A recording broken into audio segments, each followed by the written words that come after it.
예레미야 26장 8절 9절 우리 한 목소리로 같이 읽겠습니다. 시작. 예레미야가 여호와께서 명령하신 말씀을 모든 백성에게 전하기를 마침에 제사장들과 선지자들과 모든 백성이 그를 붙잡고 이르되 내가 반드시 죽어야 하리라. 어찌하여 내가 여호와의 이름을 의지하고 예언하여 이르기를 이 성전이 실로같이 되겠고 이 성이 황폐하여 주민이 없으리라 하느냐 하며 그 모든 백성이 여호와의 성전에서 예레미야를 향하여 모여드니라. 아멘. 오늘부터 12월 둘째 주까지 예레미야서 말씀을 묵상하겠습니다. 우리가 날마다 묵상하는 매일 성경의 순서가 작년 11월에 10월과 11월에 예레미야 1장에서 20장까지 묵상했었습니다. 그리고 올 11월, 12월까지 이제 예레미야 21장부터 52장 뒷부분을 묵상하게 되어 있어서 우리가 예레미야서 후반부를 올 가을 겨울에 걸쳐서 날마다 묵상하게 되겠습니다. 아리스토텔레스 말은 정말 중요한 메시지인데요. 이건 신앙생활에도 적용될 수 있는, 탁월함은 한 번의 행동이 아니라 습관에서 나온다. 신앙생활에서도 큰 은혜 받는 거 중요하죠. 말씀 사경회나 어떤 집회를 통해서. 그런데 그것보다 더 중요한 건 그 이후에 어떤 신앙생활을 하느냐 하는 것이죠. 습관. 우리가 신앙생활 할 때 나쁜 습관은 빨리 드는 것 같아요. 그런데 좋은 습관을 길들이기는 참 어려운 것 같아요. 그죠? 네.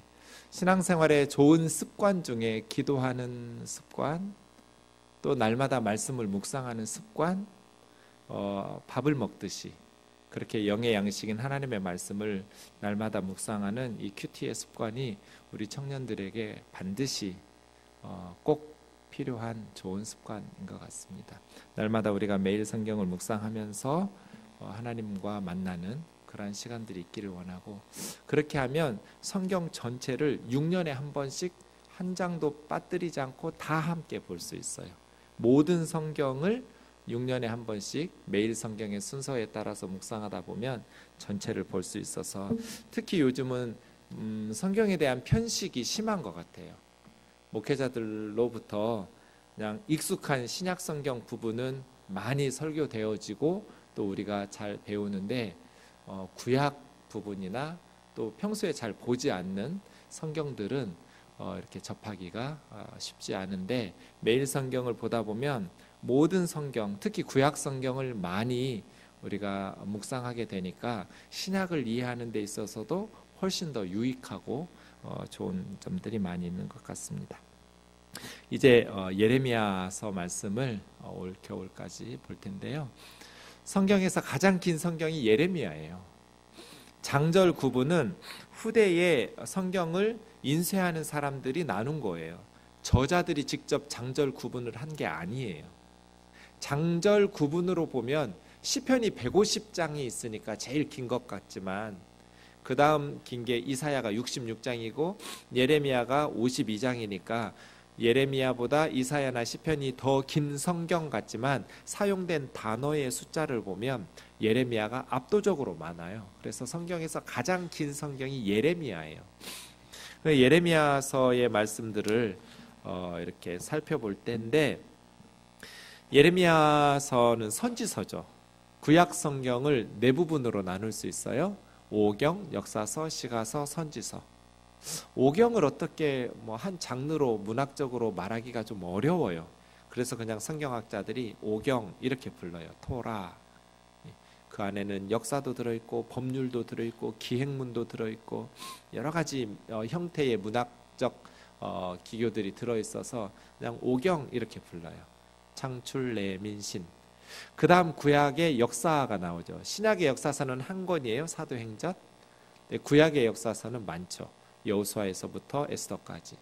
그렇게 구약의 역사서가 나오는데, 사실 이스라엘 사람들은 역사서라는 구분은 없어요.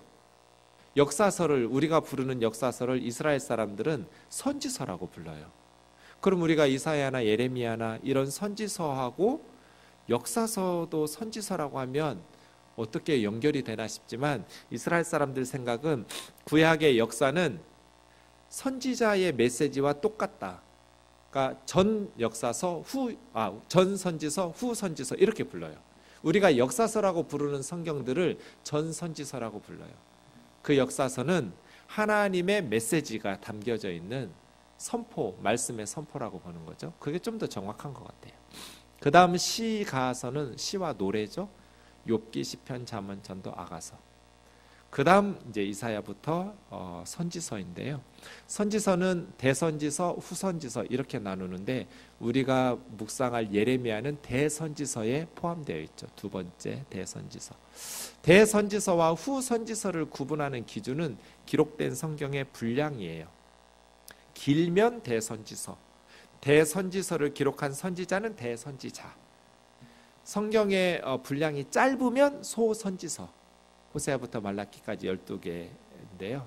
그 소선지서를 기록한 선지자를 소선지자 이렇게 부르는 것이죠. 네. 이렇게 선지서인 예레미야를 묵상할 거예요. 선지서, 선지자가 무엇인가? 선지자 하면 미리 아는 사람, 선지자 이렇게 말하거든요.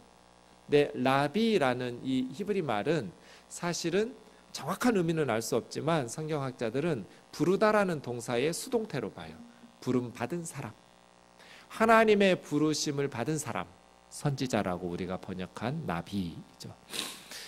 근데 선지자라는 표현이 적합한가? 또 선지자 대신에 예언자라고 말하기도 하는데 예자도 선지자하고 비슷한 의미로 앞일을 말하는, 예언하는 사람. 선지자, 예언자는 미래를 말해주는 사람, 이런 의미인데 사실은 세 번째 있는 맡을 예자를 쓰는 게 좋을 것 같아요. 나비라는 단어는 말씀을 맡은 사람, 하나님의 말씀을 받아서 그 시대 백성들에게 하나님의 말씀을 선포하는 말씀의 일꾼들, 이게 나비라는 단어의 더 정확한 의미일 것 같아요. 하나님의 말씀을 전한 말씀 사역자예요, 선지자들은. 물론 미래에 대한 예언도 있죠. 하지만 그 미래에 대한 예언은 거의 5%도 안 돼요. 선지서를 통틀어서. 그러니까 95% 이상은 그 시대 백성들에게 하나님의 말씀을 맡아서 선포한 말씀의 일꾼들이 선지자들이죠. 예레미야 선지자도 역시 그 시대 백성들에게 하나님의 말씀을 선포한 사람. 미래에 일어날 메시아에 대한 예언이나 이런 건 아주 극소수의 분량을 차지하고 있고요. 중요하긴 하지만 그 미래에 대한 예언도 그 시대 백성들에게 격려하거나 회개를 촉구하기 위해서 주신 미래지, 단순히 미래에 대한 호기심을 정보 제공하듯이 전달해주는 그런 예언은 아니에요. 말씀 사역자, 선지자예요. 그러면 모든 선지서는 그 역사적 배경을 알아야 내용을 제대로 파악할 수 있어요. 왜냐하면 그 시대에 하나님의 말씀을 선포한 사람들이 선지자니까 어떤 시대였는지를 알아야 우리가 성경의 내용을 제대로 이해할 수 있겠죠. 그렇죠? 어디를 봐야 될까요? 이제 예레미야. 모든 선지서는 1장 1절이 시대적 배경이에요. 어느 시대에 활동했는지. 예레미야서도 마찬가지예요. 1장 1절에서 3절 보시면 예레미야는 1장 1절에 의하면 제사장의 아들, 제사장 출신 선지자예요. 선지자는 세 가지 직분이 있어요. 왕, 제사장, 선지자거든요. 근데 왕은 세습대죠. 유다지파 다윗의 자손이 어떤 공식적인 기관이에요. 제사장도 마찬가지예요. 레위지파 제사장의 자손들이 제사장으로 부르심을 받죠. 선지자는 하나님께서 비공식적으로 공식적인 제도에 의해서 선출한 임명한 사람들이 아니에요. 그러니까 선지자들은 출신이 다양해요. 아모스 같은 농부도 있고요, 오바댜 같은 정치인도 있고요, 예레미야 같은 제사장도 있는 거예요. 그냥 하나님이 부르셔서, 나비, 하나님께서 부르셔서 하나님의 말씀을 전하는 사람들. 예레미야는 제사장의 아들, 제사장이니까 어려서부터 말씀에 익숙한 가문이겠죠. 아버지가 제사장이었으니까. 2절부터 3절까지 예레미야가 활동했던 시대가 나오는데요. 예레미야는 요시야 13년에 사역을 시작했어요. 예수님이 태어나시기 전 626년이에요. 그리고 3절에 보시면 시드기야 11년까지, 그 시드기야 11년 5월에 예루살렘이 멸망했거든요. 626년에서 587년까지 40년 동안 하나님의 말씀 사역을 감당한 선지자가 예레미야예요. 굉장히 길죠? 어제 원로 목사님 초대하신 우리 김정배 목사님이 39년 우리 교회 목회하셨다 하더라고요. 그러니까 얼추 비슷하죠. 예레미야처럼 40여 년간 젊어서부터 하나님의 말씀을 받아서 전하기 시작했던 이 예레미야 선지자가 노년에 이르기까지, 그러니까 유다가 멸망하기 마지막 40년 사역했던 선지자가 예레미야죠. 역사적 배경을 좀 더 자세히 좀 보시면 요시야 왕이 아주 탁월한 왕이에요. 솔로몬이 죽고 이스라엘은 솔로몬 때문에 망했어요. 네, 솔로몬이 온갖 우상 숭배하고 1000명의 와이프를 얻어서 그 외국에서 시집오는 공주들이 다 우상을 끌어들였어요. 아버지 다윗처럼 처음에는 참 겸손하게 잘했는데 이렇게 교만해지면서 권력이 강해지니까 선지자들을 그렇게 보내셔서 솔로몬에게 회개하도록 우상 숭배하지 말도록 권면하셨는데 솔로몬이 끝까지 거부하고, 솔로몬 천국에 없을 것 같아요. 우상 숭배자예요, 이 사람은. 그러다가 죽은 사람이에요. 그래서 솔로몬이 죽고 나서 나라가 둘로 쪼개졌어요. 우리나라처럼 남북으로. 북쪽에 20명, 남쪽에 20명의 왕이 있었어요. 그 중에 하나님 앞에 보시기에 정직했다고 칭찬받은 왕이 8명이에요. 남쪽에. 그 8명의 칭찬받은 왕 중에 딱 2사람이 다윗과 같이 온전한 마음으로 하나님을 섬겼던 왕이에요. 그러니까 분열왕국의 40명의 왕 중에 2사람, 히스기야와 요시야, 이 2사람이 다윗 왕처럼 하나님 마음에 합했던 왕이거든요. 요시야는 그런 사람이에요. 정말 하나님 앞에서 반듯한 정치인, 그런 왕이었어요. 그 요시야 13년에 예레미야가 말씀 사역을 시작한 거예요. 특별히 요시야 18년에 예루살렘 성전을 수리하다가 두루마리 성경을 발견해요. 두루마리 성경을 발견하고 나서 이제 왕 앞에서 폐하, 우리가 성경을 발견했습니다. 아, 그래요? 읽어보시라고. 성경을 낭독하는데 그 성경을 듣고 요시야 왕이 옷을 찢으면서 통곡을 하고 회개를 해요. 우리가 하나님 앞에 잘못 살았구나. 하나님의 말씀을 들어보니까 너무나 잘못된 신앙생활, 잘못된 인생을 산 거예요. 그렇게 요시야 왕이 옷을 찢어가면서 회개하면서 나라를 종교개혁으로 더 바르게 세우죠. 모든 우상들을 제거하고 하나님 앞에서 거짓된 것들을 다 고쳐나가는, 남유다뿐 아니라 북이스라엘 지역까지 올라가서 우상의 산당들을 다 허물어 깨는 영적인 종교개혁을 단행했던 왕이 요시야인데, 문제는 이 사람 갑자기 죽어요. 요시야 같은 선한 왕이 나라를 좀 더 오랫동안 다스렸다면 유다와 예루살렘의 역사가 달라졌을 텐데 싶기도 하는 안타까운, 요시야 31년에 주전 609년인데요. 애굽과 바벨론이 전쟁을 할 때 요시야가 무깃도라는 곳에 나가서 애굽의 군사와 전쟁을 해요. 그러다가 죽어요. 전사당해요. 애굽 사람들에 의해서 왕이 전사당하니까 요시야의 아들, 넷째 아들인데요, 여호아하스를 예루살렘에서 새로운 왕으로 세웠어요. 애굽이 전쟁 마치고 돌아가면서 애굽 사람들이 예루살렘 사람들이 세워놓았던 여호아하스, 살룸이라는 별명이 있는 이 왕을 볼모로 잡아가지고 애굽으로 데려갔어요. 그리고 예루살렘에는 여호야김이라는 친애굽파 왕을, 이게 여호아하스의 형제인데요, 요시야의 둘째 아들이에요. 그 아들을 왕으로 세웠어요. 그리고 나서 애굽으로 돌아가니까 이제 이스라엘, 유다와 예루살렘은 애굽의 수하에 조공 갖다 바치면서 지배를 당하는 그런 속국이 되죠. 주전 605년은 세계사에 기록될 만한 중요한 해예요.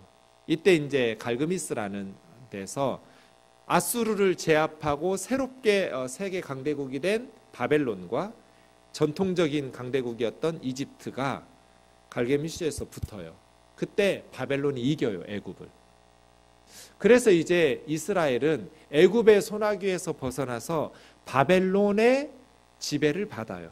바벨론에게 조공 갖다 바치면서 바벨론의 속국이 되죠. 선지자들이 계속해서 여호야김 왕에게 하나님이 우리 죄 때문에 바벨론의 손을 들어서 심판하신 거다. 우리는 형벌을 받아야 된다.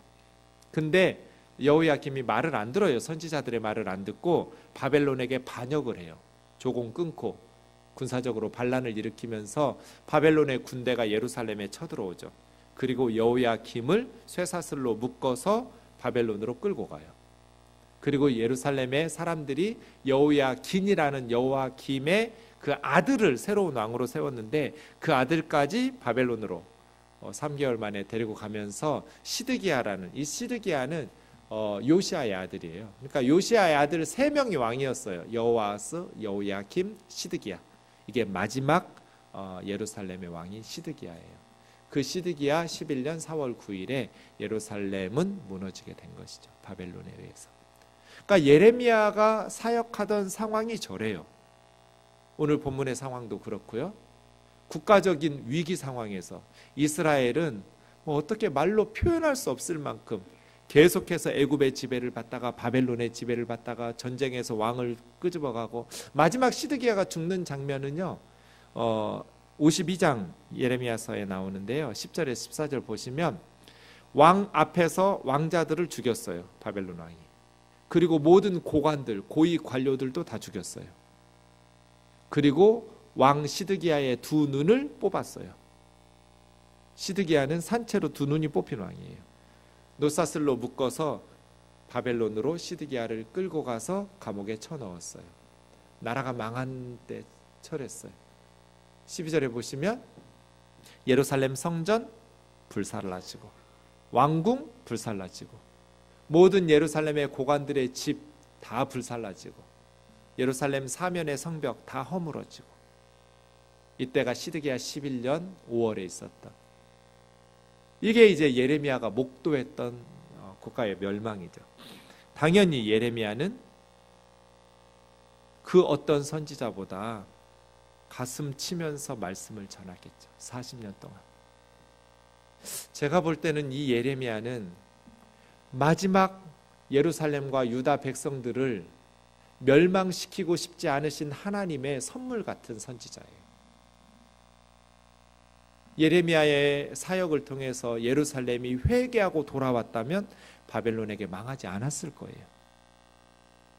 북이스라엘 10지파의 마지막 선물이 호세아 같아요. 저는 하나님께서 북이스라엘 10지파를 아수르에게 멸망시키지 않으시려고 호세아 선지자를 보내셨어요.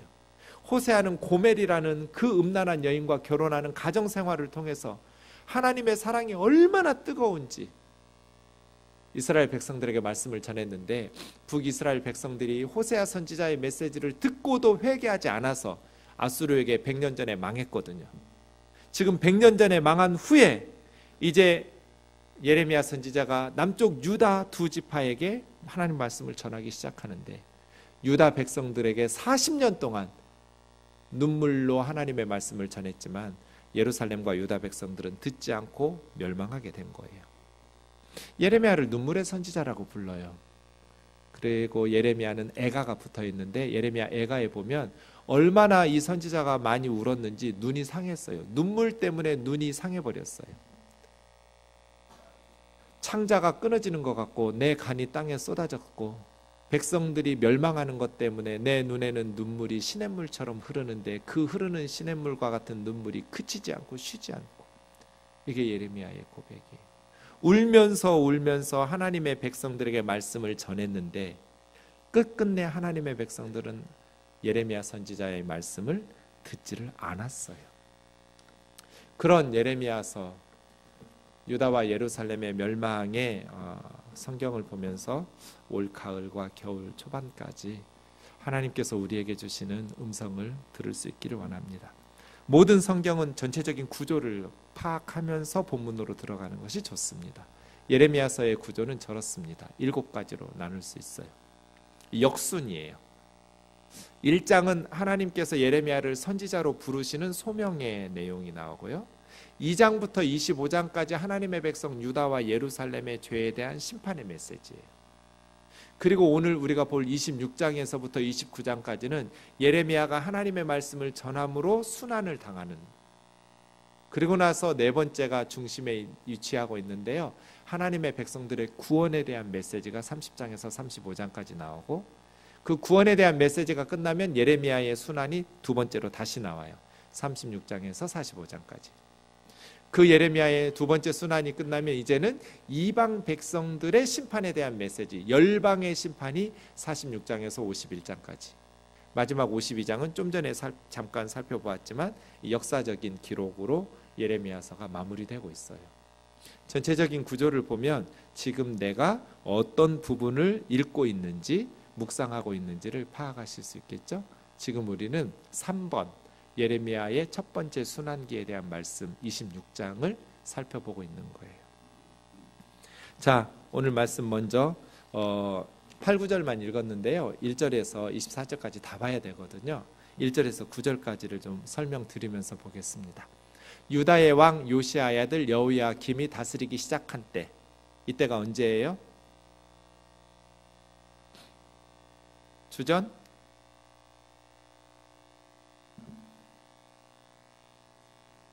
네, 609년. 요시아 왕이 죽었어요. 무깃도 전투에서 전사했어요. 그리고 나서 여호아스라는 사람이 3개월 만에 애굽으로 끌려가고 여호야김이 왕으로 애굽에 의해서 임명되던 609년, 608년 요때쯤이겠죠. 여호야김이 다스리기 시작할 때, 그러니까 지금 이 말씀을 전할 때는 국가적으로 위기 상태예요. 왕이 갑자기 죽었고 나라를 잘 다스리던 요시아 왕이 31년이나 안정적으로, 정치적으로 안정적인 정치를 하면서 끌어갔던, 그렇게 존경하는 왕이 죽고 갑자기 전사해서, 그리고 나서 그의 아들을 왕으로 세웠더니 애굽의 볼모로 끌어가고 새로운 아들을 왕으로 세워놓은 아주 국가적 위기 상황에 예레미야 선지자가 하나님 말씀 전하는 거죠. 다시 1절 보시면 여호와께로부터 이때 말씀이 전하라고 주어졌어요.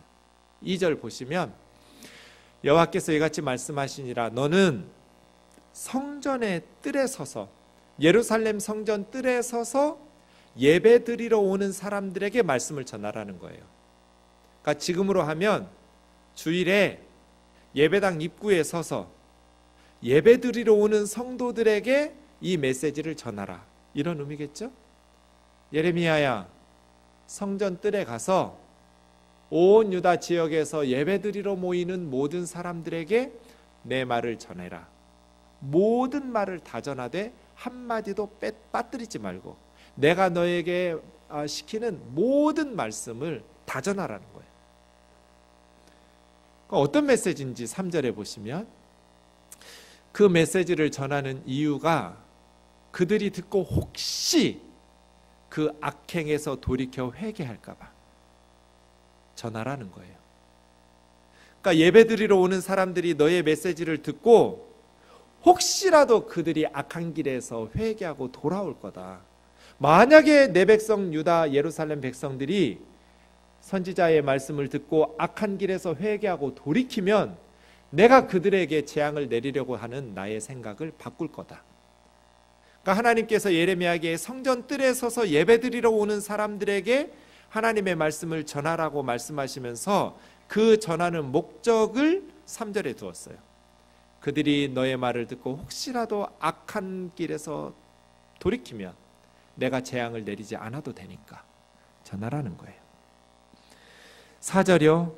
그래서 하나님의 말씀의 내용이 주어지는데요, 여호와의 말씀에 너희가 나를 순종하지 않고 내 앞에 둔 내 율법도 행하지 않으며 내가 너희에게 나의 종 선지자들을 꾸준히 보내 그들의 말을 순종하라고 하였으나 너희는 순종하지 않았다.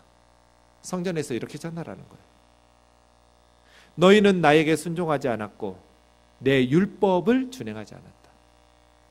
내가 꾸준히 회개하고 돌이키라고 선지자들을 보냈는데 너희가 듣고 순종하지 않았다. 그러니까 지금 예배 드리러 오는 사람들한테 너희가 하나님의 말씀에 순종하지 않았다는 거예요.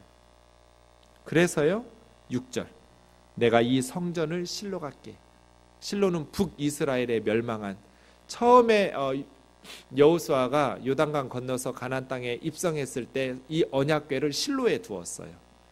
그런데 실로에서 언약궤 빼앗기고 블레셋에게 실로에서 완전히 무너진. 오늘 26장 말씀은 7장 1절에서 15절 말씀의 반복이에요. 비슷하게 나와요. 26장은 7장하고 함께 집에 가서 같이 읽어보세요. 거기에도 실로 갖게 하시겠다고 말씀하시면서 멸망한 북이스라엘 100년 전에 망했던 북이스라엘 이야기하는 거예요. 예루살렘 성전도 실로처럼 이방인들에게 짓밟히게 될 것이다. 그리고 이 성 예루살렘도 세계 모든 민족의 조롱과 저주거리가 될 것이다. 이게 메시지예요. 여러분 생각해 보세요. 생동교회 예배 드리러 오는 사람들에게 목사가 딱 예배하겠다고 오는 사람들에게 여러분이 하나님에게 순종하지 않고 하나님의 말씀에 순종하지도 않고 부지런히 선지자들을 보내셔서 하나님 말씀에 청종하라고 하는데 거부하고 여러분이 하나님에게 불순종함으로 하나님께서 이 예배당을 잿더미로 만드시고 또 이 서울, 이 성을 세계 모든 민족의 저주거리가 되게 하실 거라고. 그러면 하나님의 백성들이 무슨 생각하겠어요? 7절에 보니까 예레미야가 그대로 전해요. 예루살렘 성전에 가서 하나님이 주신 말씀 5, 6, 7절을 5, 6절 그대로 전달했어요. 그랬더니 어떻게 됐어요? 반응이 나오겠죠? 백성들, 제사장들, 성전의 제사장과 선지자들이 예레미야는 반드시 죽여야 된다. 이런 놈을 살려두면 안 된다. 지금 국가적인 위기 상황에 백성들을 위로하고 나라를 안정시켜야 될 선지자가 그것도 성전에 예배드리러 온 사람들에게 이런 저주를 쏟아부으니 예레미야를 가만두면 안 된다. 저런 놈을 가만두면 우리 사회는 더 불안하고 혼란스럽게 되고 성전이 실로처럼 무너진다니 하나님의 도시 예루살렘이 온 세계의 저주거리가 되다니 어떻게 하나님의 이름으로 저런 말을 하냔 말이에요. 그래서 사형시켜야 된다는 거예요.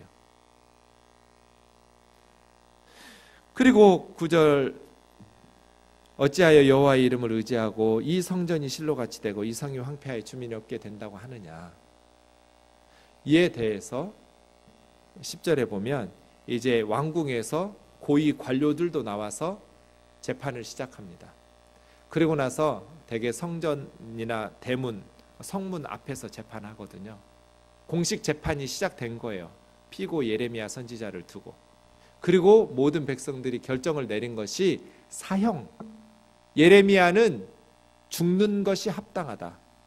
왜? 너희가 방금 저 예레미야가 떠들었던 말을 귀로 들은 바와 같은 죄 때문에 예루살렘 성전이 실로처럼 패망하게 되고 예루살렘 성이 온 세상의 저주거리가 되면서 나라를 망한다고 하니 이 예레미야는 사형을 시켜야 된다. 이런 결정을 내렸어요. 이것에 대해서 예레미야가 대답을 합니다. 13절부터죠. 예레미야가 하나님이 나를 보내셔서 이 말씀을 전하는 이유는 너희 길과 행위를 고치라는 거다. 이 성전을 무너뜨리겠다는 것이 아니라 이 성전 이대로 너희가 죄를 계속해서 지으면 이 성전이 실로처럼 무너지니까 회개하고 악행을 고치라는 얘기다. 여호와의 목소리를 청종해라. 만약에 너희가 나를 통해서 주시는 하나님의 목소리를 청종하면 하나님께서 이 성과 이 성전에 대해서 심판하시겠다라는 메시지를 그 뜻을 바꾸실 거다.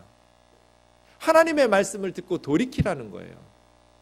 14절 나는 너희 손에 있으니까 죽이든지 살리든지 알아서 해라.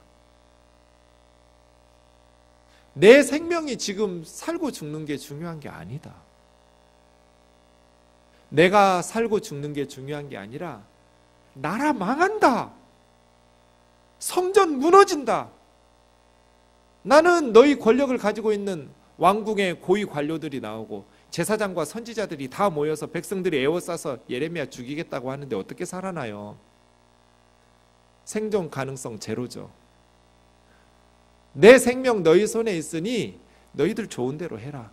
그런데 분명히 알아라. 너희가 만약에 나를 죽인다면 하나님의 말씀을 받아서 전달하는 선지자인 나를 죽임으로써 무죄한 피를 너희에게 더하는 거다. 나 죽이든지 살리든지 니들 알아서 하고 하나님의 말씀을 듣고 악한 길에서 돌이키라는 거예요. 그러니까 이거예요.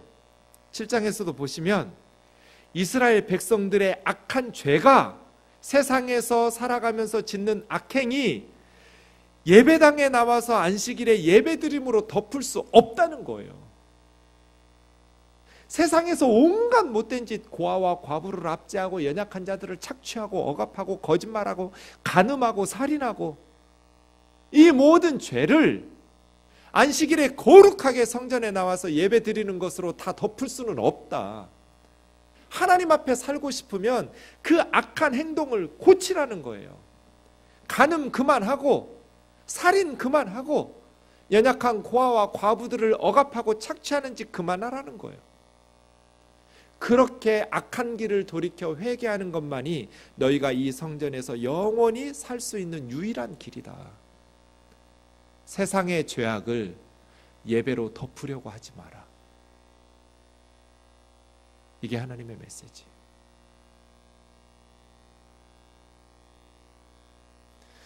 그래서 16절에 상황이 좀 달라집니다.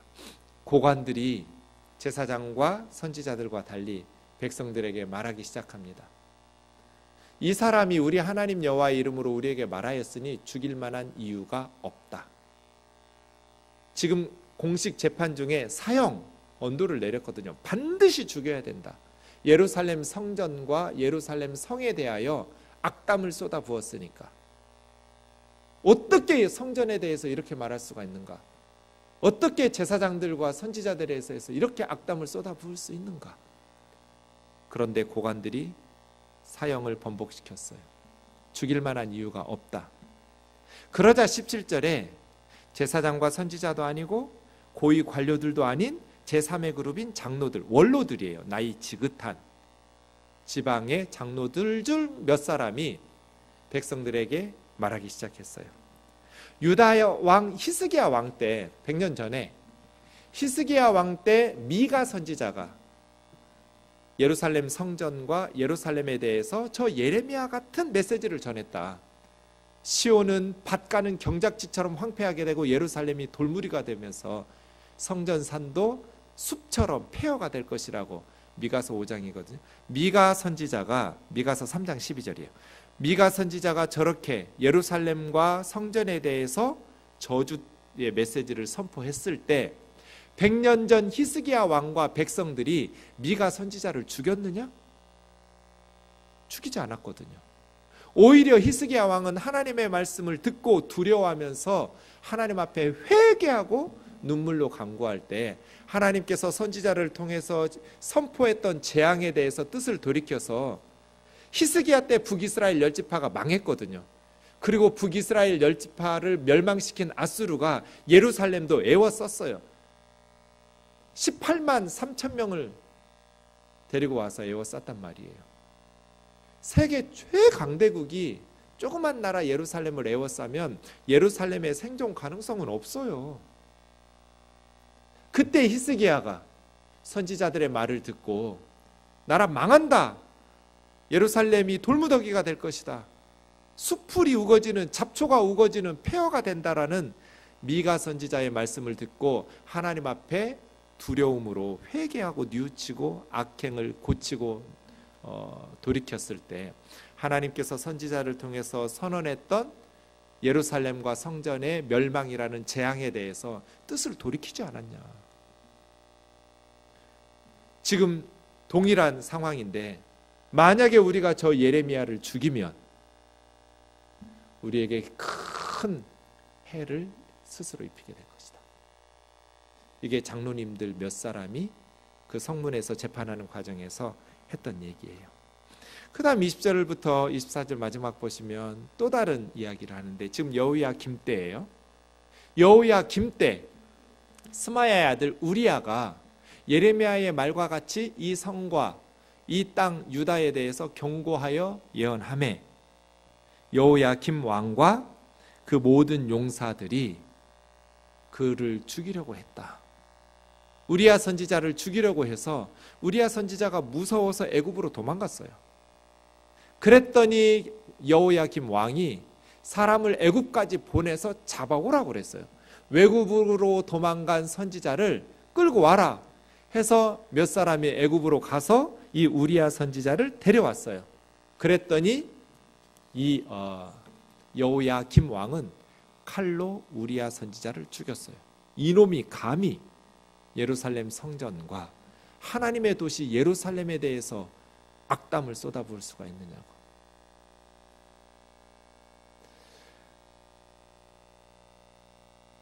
동일한 상황에 예레미야를 또 죽이면 안 된다.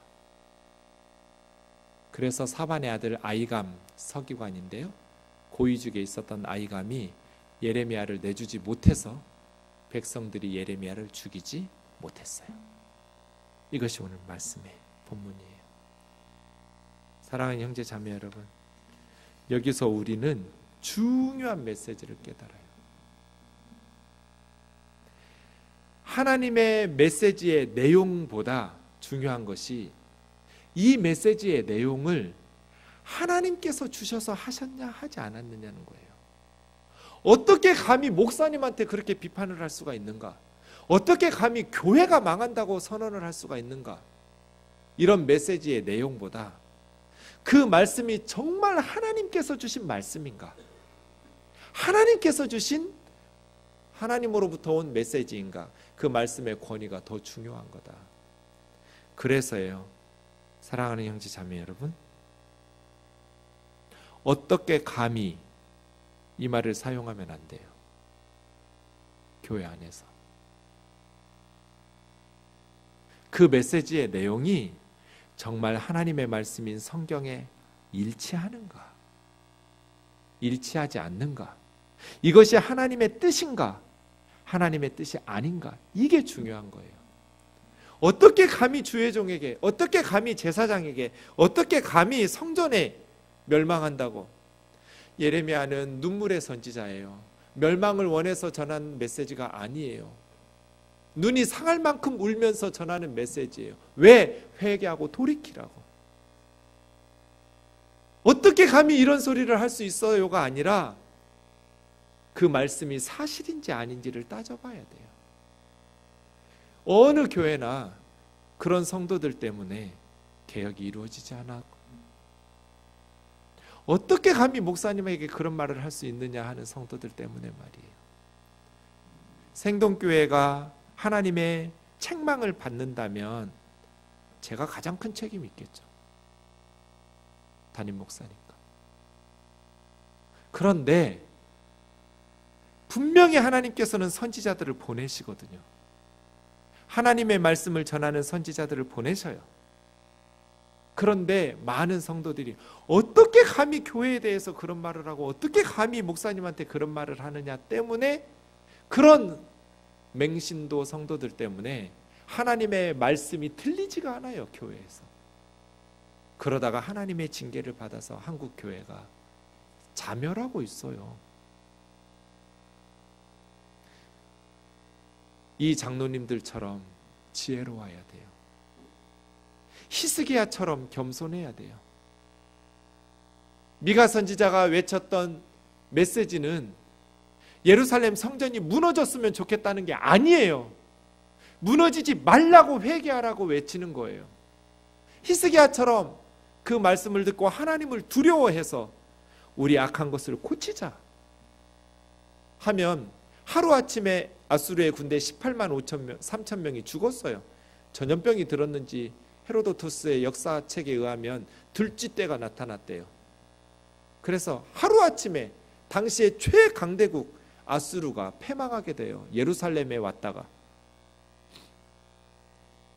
그런 하나님의 뜻을 돌이키시는 그러한 역사를 맞이하자는 거예요. 지금 우리도 마찬가지예요. 하나님께서 저와 여러분에게 주셨던 하나님의 말씀을 통해서 우리가 하나님 앞에 돌이키고 회개하고, 어떻게 예배하러 온 사람들에게 이렇게 악한 말을 쓴소리를 할 수 있는가가 아니라 말씀의 거울에 내 삶을 비춰보는 거예요.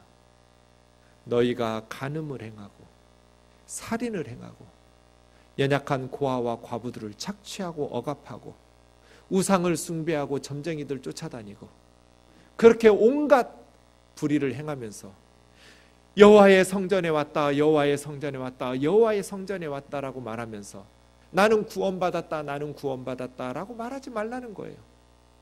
내 눈에는 이 성전이 강도의 소굴같이 보인다.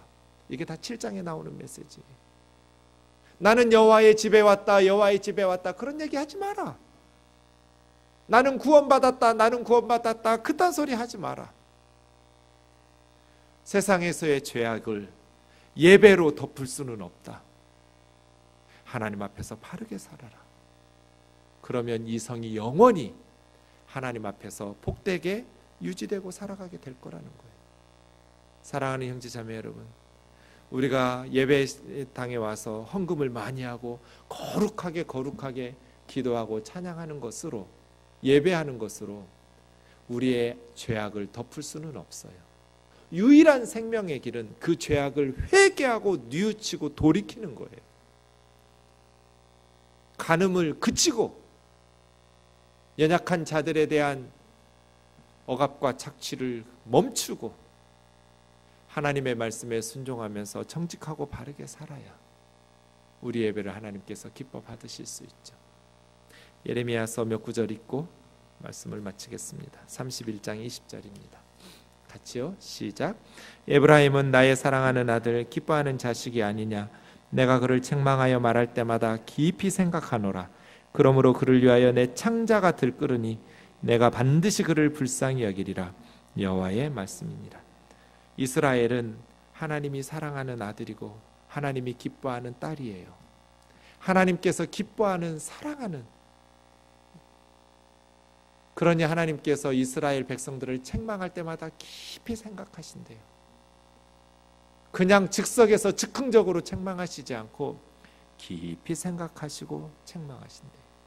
왜요? 예루살렘 때문에, 이스라엘 백성들 때문에 하나님의 창자가 끊어지는 것 같아요. 내가 반드시 그들을 불쌍히 여길 거라. 이게 31장에서 35장까지는 하나님의 백성의 구원 장면이거든요. 반드시 구원할 거라고. 바벨론에게 멸망한 후에 70년 만에 돌아와서 구원받죠. 그들이 착해져서 구원받은 게 아니라 하나님의 창자가 끊어질 것 같아서. 예레미야서를 볼 때마다 가슴 너무 아파요. 하나님은 우리 때문에 창자가 끊어지는 것 같다는데 그 하나님의 말씀을 우리는 귀 기울여 듣지 않는구나. 예레미야 2장 5절, 저는 대학 4년 동안 예레미야서를 못 읽었어요. 1학년 1학기 때 친구 기다리다가 여름에 1학년 1학기 여름 때 그냥 슈퍼 앞에서, 여러분 언제나 성경이 손에 들려 있어야 돼요. 그냥 손에 들려있는 성경 읽고 있는데 예레미야 1장부터 읽었어요. 그러다가 친구가 왔을 때 저는 펑펑 울고 있었어요. 슈퍼 앞에서 2장 5절 때문에. 그리고 4년 동안 예레미야서를 못 읽었어요. 너무 가슴 아파서 2장 5절 때문에 예레미야를 읽을 수가 없는 거예요. 4학년 2학기 때 읽기 시작했어요, 예레미야서를. 왜냐하면 신대원 시험을 봐야 되니까.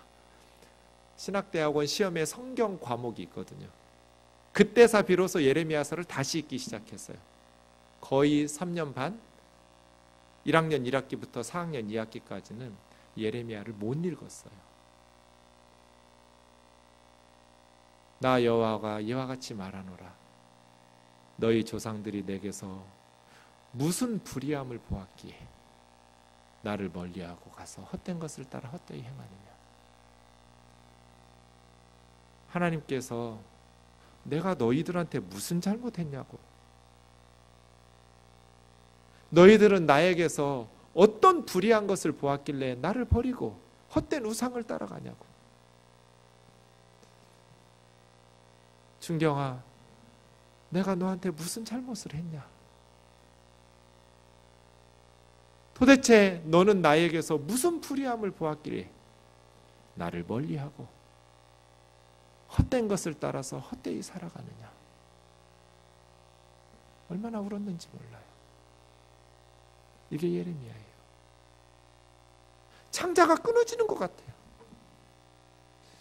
자식이 잘못되면, 자식이 고생하면, 자식이 멸망하면 부모의 심장은 창자가 끊어지는 것 같잖아요.